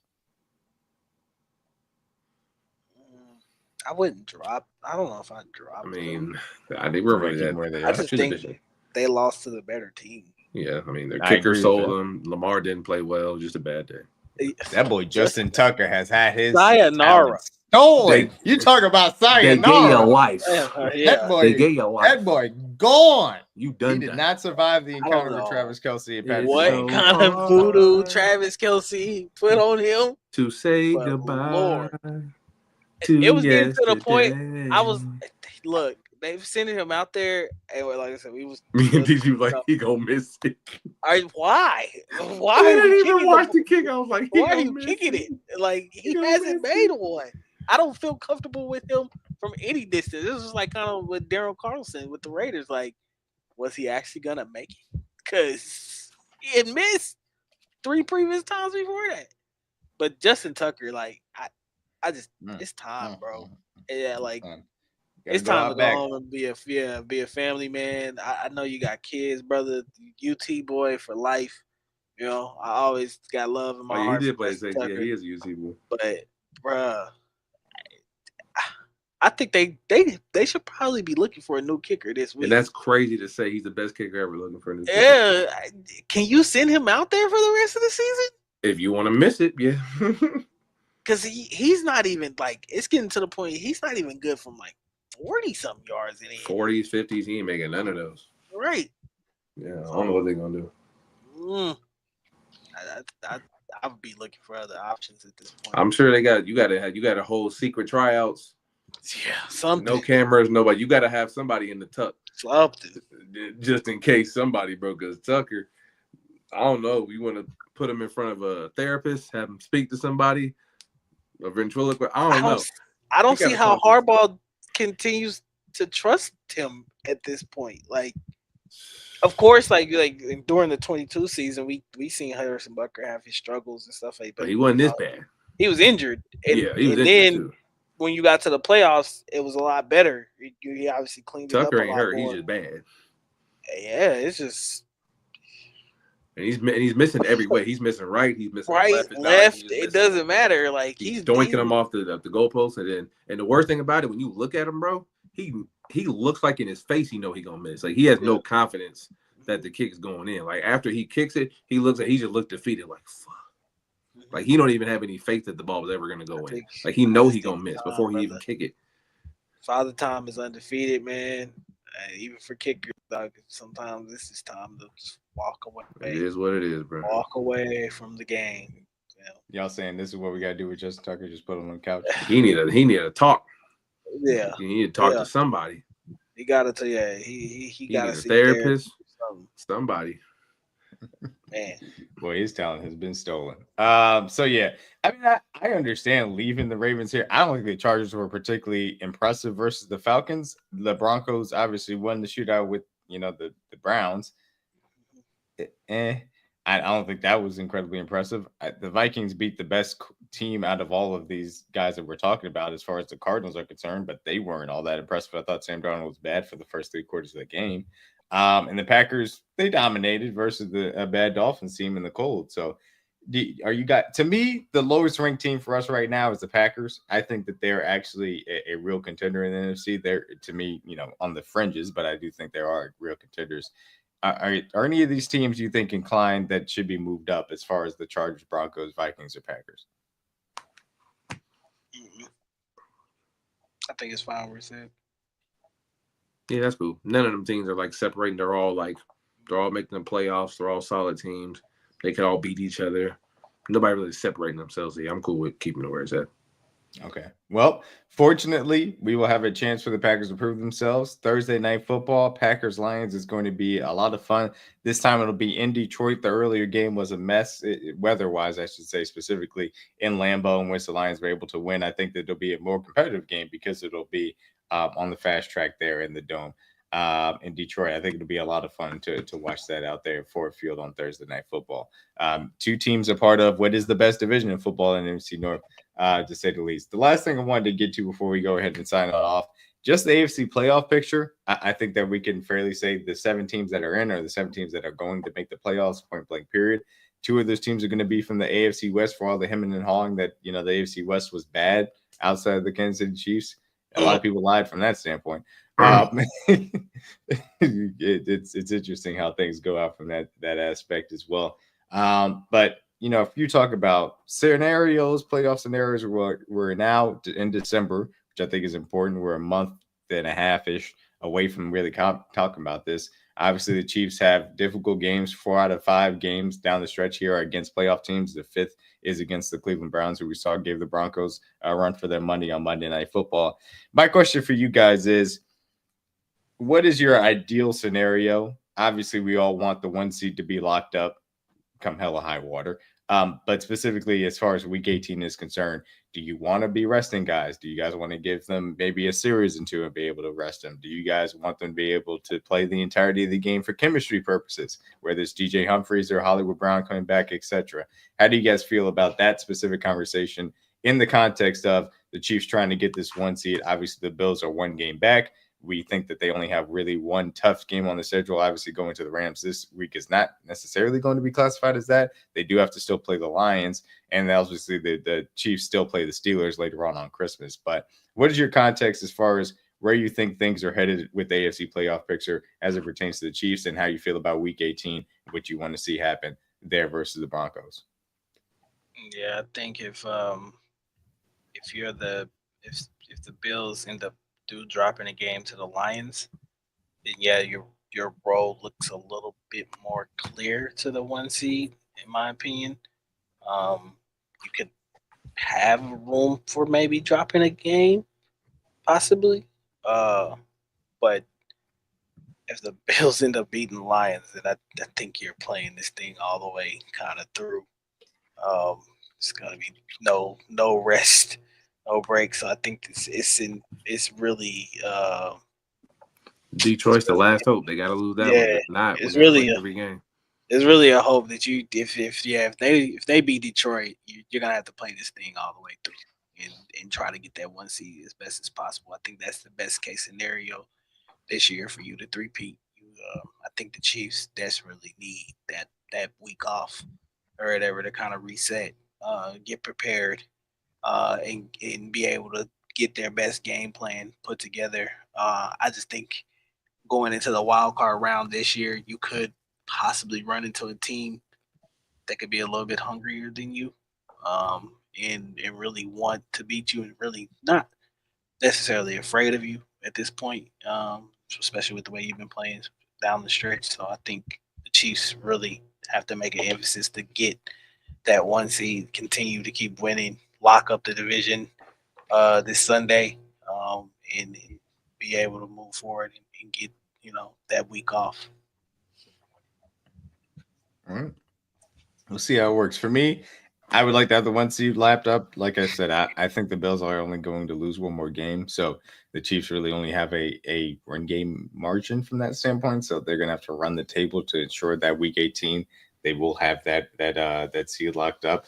think Christmas Day versus Steelers is a massive game to say the least. Obviously, that brings the Steelers either into the picture for the 1 seed or knocks them out of it pretty much entirely. And obviously, that's in a condensed aspect of facing the Texans and Browns within that 3 games in 10 days stretch would be really difficult. But given that you have a long week leading up to that week 18 versus the Broncos, I think that ideally you have the 1 seed locked up. You can give these guys maybe 1 or 2 series just to stay sharp and then sit them down for the rest of the game.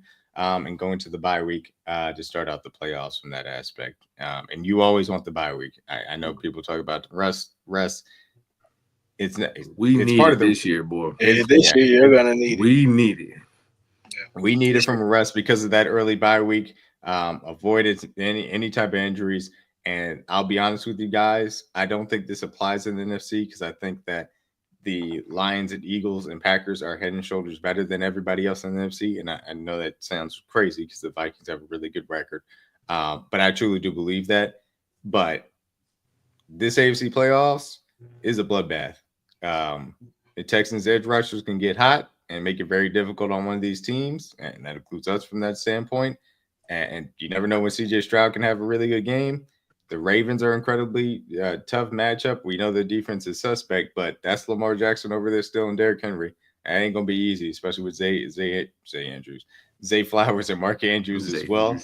The Broncos have a good defense, even, what Jameis was able to do with them. We've seen what they can do with their front seven. The Chargers are no slouches as well. And we know the Bills and Steelers have very good teams too. So this AFC playoffs is going to be a bloodbath. You want to stay out of the fray as far as the wild card weekend is concerned, at least from my perspective as well. So get that bye week, man. That is a very key thing.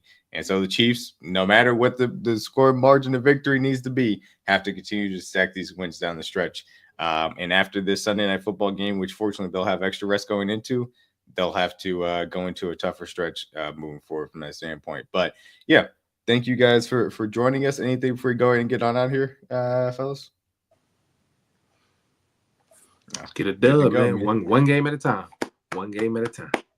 Really, really big week. I haven't seen the hat t-shirt week, baby. Hat t-shirt week. Is it official that they can actually win the division Sunday night? Mm-hmm. Yeah. Okay, so they can clutch it. Hat t-shirt week. I believe that would be 9 straight AFC West titles. 9 straight AFC West titles are on the line for the Kansas City Chiefs on Sunday Night Football officially. At home, Arrowhead, going to be a lot of fun under the lights. Looks like it's going to be not terribly cold, so that's good to see. 50 degrees as of now, which is, boy. Yeah. It's toasty this time of year, compared to today. And yeah, 30 degrees and a whole bunch of snow on the ground. That was disgusting to go out in today. But yes, so a lot of fun coming up here. This stretch run, we're into December football. This is where, teams separate out, man. I'm looking forward to it. Thank you for you guys for joining Tell the Truth tonight. For DG, CJ, I'm DMac. Peace out. Go Chiefs.